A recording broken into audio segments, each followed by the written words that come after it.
Hello बच्चों, आप सभी का स्वागत है आपके अपने यूट्यूब चैनल कम अवसर पे।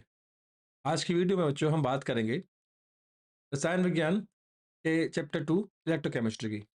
बच्चों इस वीडियो में हम इस चैप्टर से आए पिछले सभी इंपॉर्टेंट पीवाईक्यूज को देखेंगे। ठीक है बच्चों। और बच्चों याद रखिए कि आपके बोर्ड एग्जाम बहुत ज़्यादा क्लोज आ गए हैं, तो ये जो भी क्वेश्चन मैं आपको करा रहा हूँ ये आपके लिए आपके बोर्ड एग्जाम के लिए सफिशियंट है।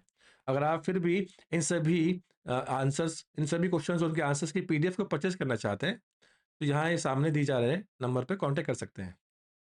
इससे आप अपनी पीडीएफ को परचेज कर पाएँ। तो बच्चों ज़्यादा देर ना करते हुए स्टार्ट करते हैं हमारा पहला प्रश्न। और मैं थोड़ा तेज़ी में पढ़ाऊँगा, अगर आपको प्रॉब्लम हो तो आप इसको 0.75 में कर सकते हैं, या जिनको स्लो लगे वो उसकी स्पीड को बढ़ा सकते हैं। तो बच्चों जैसे कि हमारे सामने हमारा पहला प्रश्न है, कोलाउश के नियम को स्पष्ट कीजिए। तो बच्चों कोलाउश ने नियम किस बात के लिए दिया था, आप पहले ही समझ लीजिए। अगर हमारे पास मान लीजिए कोई इलेक्ट्रोलाइट है, वैद्युत अपघट्य है। एग्जाम्पल के लिए जैसे ही आप सोचते हैं इलेक्ट्रोलाइट या वैद्युत अपघट्य के बारे में, तो अपने माइंड में तुरंत ही NaCl का एग्जाम्पल ले आइए।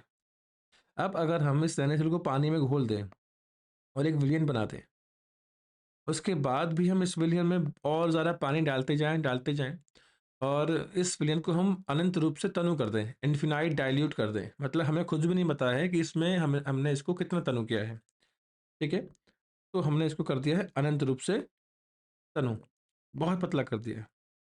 तो बच्चों इस इलेक्ट्रोलाइट की अनंत तनुता पर जो चालकता होगी वो ज्ञात करनी है। और इसी बात को ज्ञात करने के लिए कोलाउश ने एक नियम दिया है जो ये कहता है, जैसे कि सामने NaCl का एग्जांपल है। अगर मैं लिख दूं कि NaCl को अगर हम एसोसिएट करना चाहें, ब्रेक करना चाहें, तो NaCl बच्चों ब्रेक होता है सोडियम प्लस क्लोराइड में, Na+Cl- में। बैलेंस रिएक्शन नहीं है, जरूरत भी नहीं है। ठीक है बच्चों। अब इस कोलाउश के नियम हमको ये बात समझाता कैसे है, इसको आप समझ लीजिए।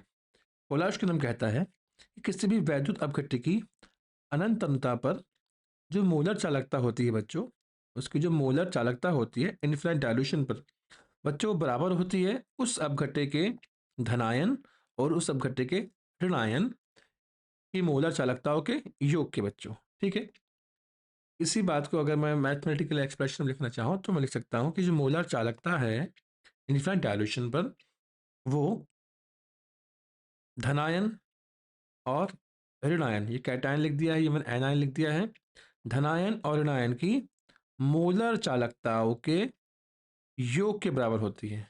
बच्चों यहाँ इनफिनाइट डायल्यूशन था तो हमने यहाँ पे भी इनफिनाइट डायल्यूशन को दिखाया है। अब इसमें एक बात आप और जोड़ सकते हैं कि जो हमारे ये चालकता पद है, कंडक्टेंस टर्म है, इनकी हम इंटू कर दे इनके संगत आयनों से, करस्पॉन्डिंग आयनों से। एग्जाम्पल के लिए मान लीजिए कि अगर हम इसको ब्रेक करते हैं NaCl को, तो इस तरह से बनता है। NaCl ब्रेक करेंगे तो आएगा हमारा Na+Cl2, इस तरह से बन के आता है। बैलेंस करने के लिए आप यहाँ 2 लगाएंगे फिर आप यहाँ 2 लगा देंगे, मतलब यहाँ पे जहाँ मैंने B+ लिखा है 2 हो सकता है। ये फॉर्मूले के अकॉर्डिंग है कि इस इलेक्ट्रोलाइट के फॉर्मूले में कितना कोएफिशिएंट दिया है हमको। अब बच्चों हम आते हैं अपने अगले प्रश्न की ओर, जो कि हमारे सामने है कि इलेक्ट्रोड विभव क्या होता है बच्चों। ठीक है, तो बच्चों याद रखिए, इलेक्ट्रोड समझ लें कि इलेक्ट्रोड क्या होता है।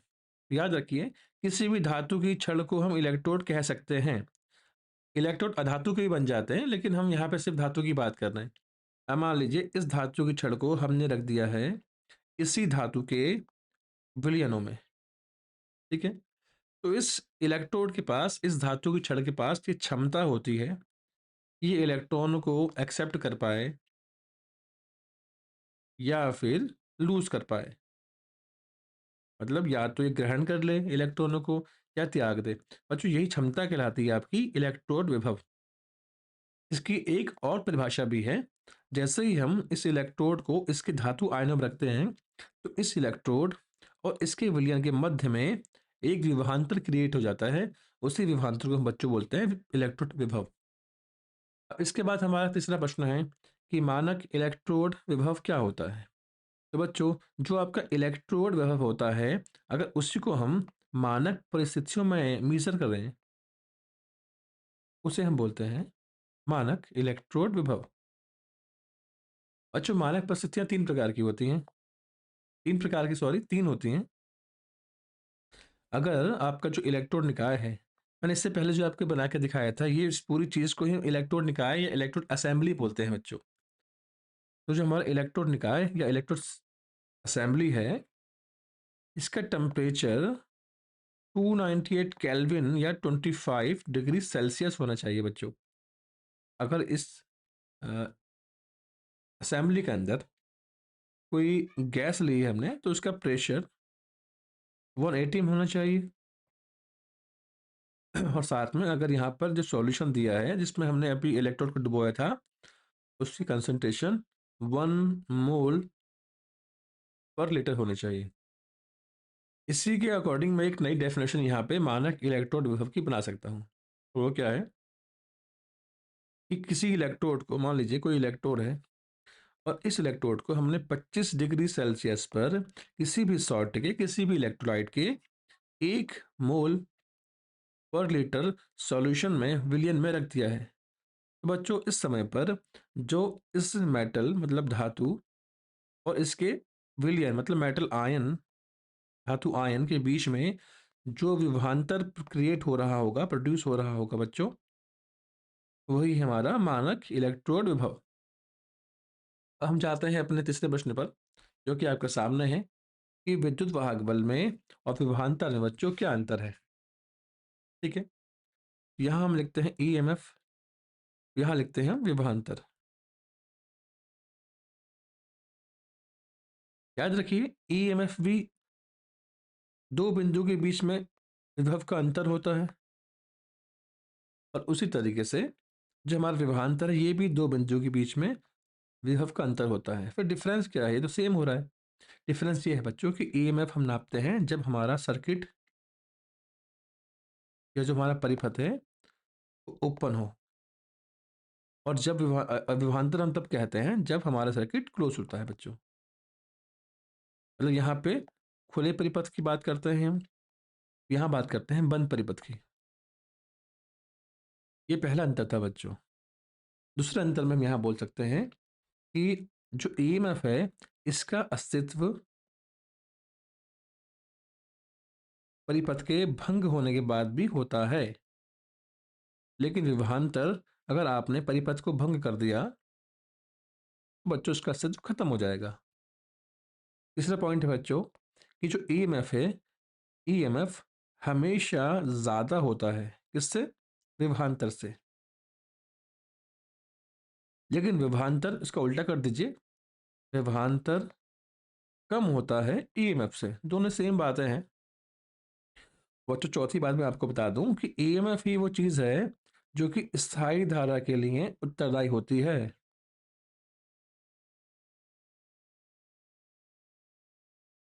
लेकिन जो विभवांतर है, ये स्थायी धारा के लिए उत्तरदायी नहीं होता, ये रिस्पॉन्सिबल नहीं है परमानेंट करंट के लिए।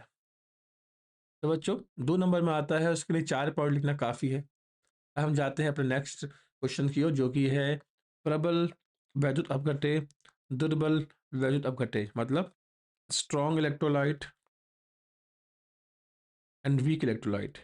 बच्चों, अगर आप इलेक्ट्रोलाइट को सॉल्यूशन में रिजॉल्व कर रहे हैं और अपने विलयन में घुलने के बाद वह पूरी तरह से अपने आयनों में टूट जाता है, मतलब पूर्णतः आयनित हो जाता है, इसको इंग्लिश में कहना चाहूँ तो कंप्लीटली आयोनाइज्ड हो जाता है।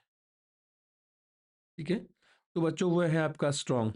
और जब पूरी तरह से आयोनाइज ना होके आंशिक रूप से होता है, पार्शली होता है बच्चों, उसको हम बोलते हैं वीक इलेक्ट्रोलाइट।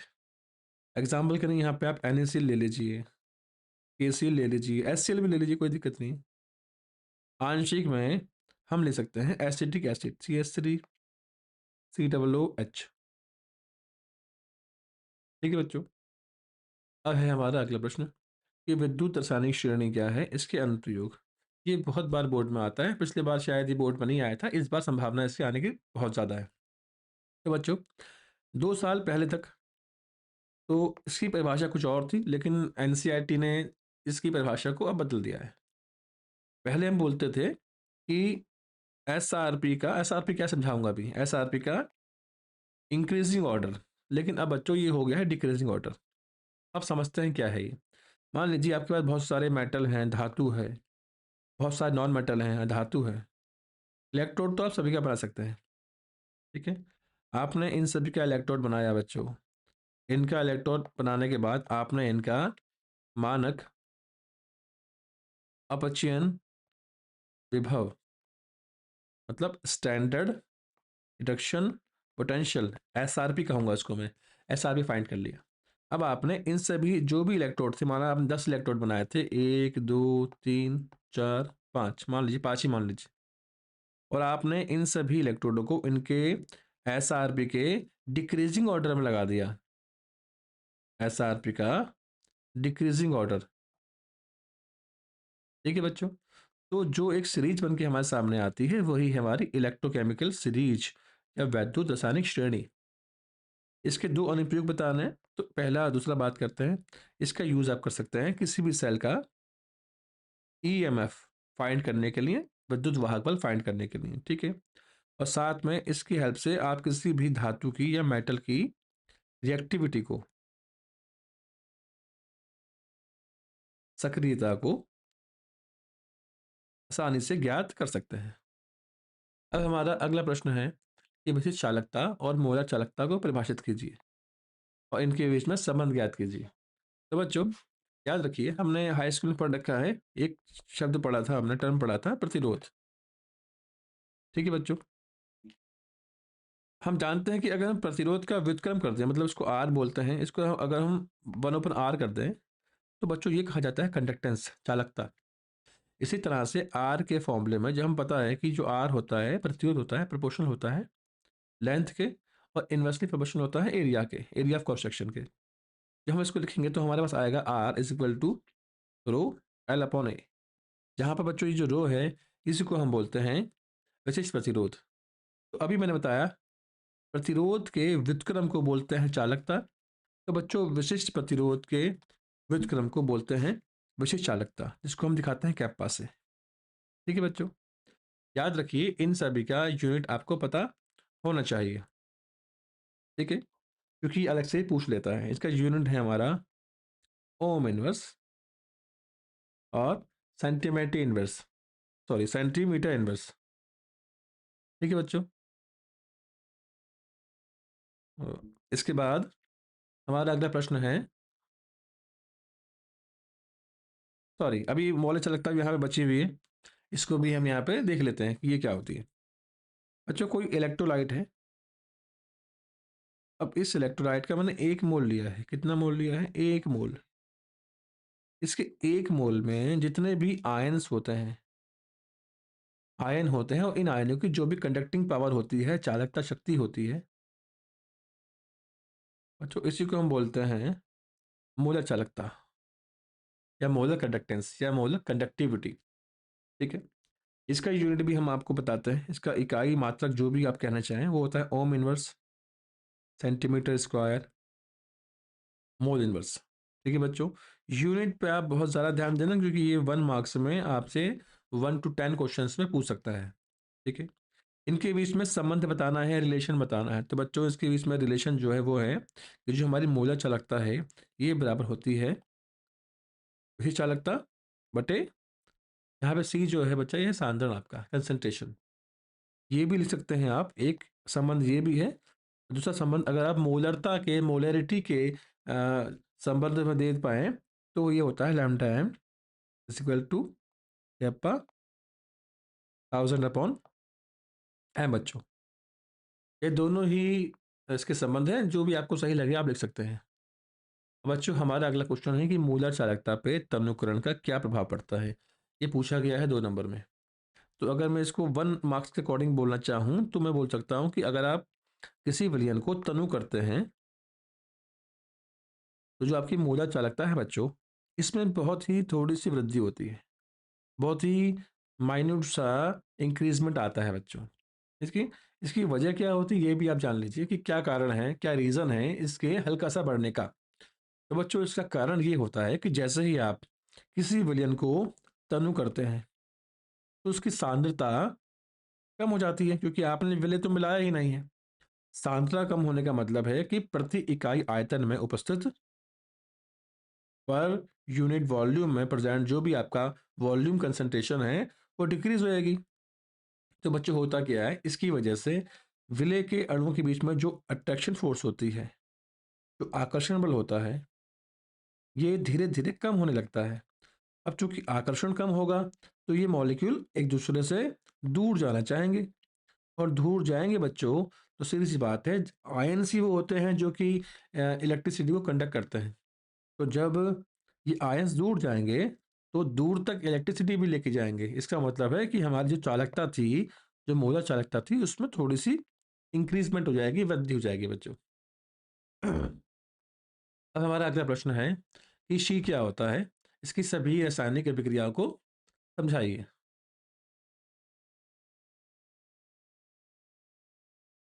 बच्चों मैं आपको इस क्वेश्चन को बहुत जल्दी कराता हूँ, बस मुझे 1 सेकंड का टाइम दीजिए।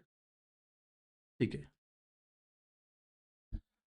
तो बच्चों ध्यान दीजिए, शी है क्या, इसकी आवश्यकता क्या पड़ती है। तो बच्चों शी की आवश्यकता इसलिए पड़ती है, कभी कभी हमको एक इलेक्ट्रोड दे देता है, सिंगल इलेक्ट्रोड, और हमसे कहता है कि आप इसके लिए इसका इलेक्ट्रोड पोटेंशियल ज्ञात कीजिए, जो कि संभव ही नहीं है, क्योंकि आपको दूसरा इलेक्ट्रोड भी चाहिए था। अगर ऑक्सीकरण होगा तो अपचयन भी होना ज़रूरी है, और ये हो ही नहीं पाएगा अगर एक ही इलेक्ट्रोड है तो इसके लिए एक संदर्भ इलेक्ट्रोड की, एक रेफरेंस इलेक्ट्रोड की आवश्यकता पड़ती है, जिसके लिए हम इस्तेमाल करते हैं शी का, मानक हाइड्रोजन इलेक्ट्रोड या स्टैंडर्ड हाइड्रोजन इलेक्ट्रोड का। बच्चों इसका स्ट्रक्चर कैसा है, सबसे पहले एक प्लेटिनम फॉइल ली जाती है।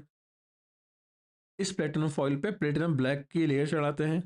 ये लेयर क्यों चढ़ा रहे हैं, जिससे कि ये अधिक से अधिक हाइड्रोजन गैस को अपने अंदर एब्जॉर्ब कर सके, अवशोषित कर सके। अब हमने एक प्लेटिनम का वायर लिया, जिसका एक सिरा यहाँ जोड़ा, एक सिरा हमने इसमें, ये एक टेस्ट ट्यूब है हमारी, ये हमारी कांच की नली है, इस पर हमने जोड़ दिया है बच्चों, फिक्स कर दिया है।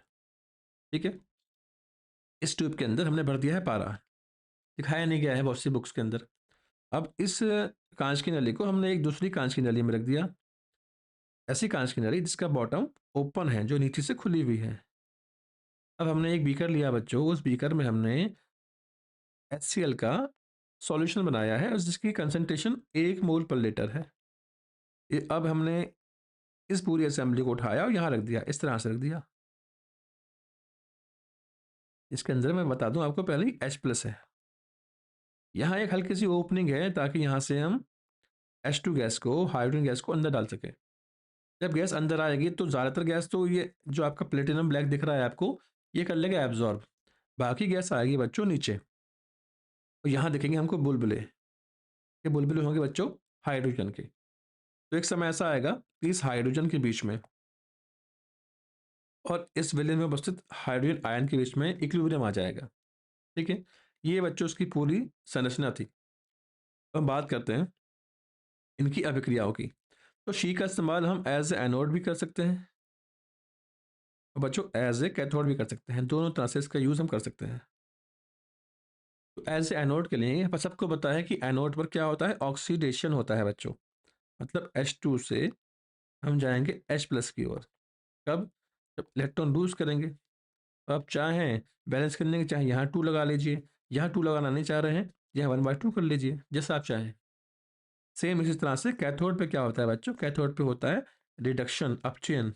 ये इलेक्ट्रॉन यहाँ पे एक्सेप्ट हुआ, हाइड्रोजन आयन रिड्यूस हुए, और बन गई H2 गैस 1/2।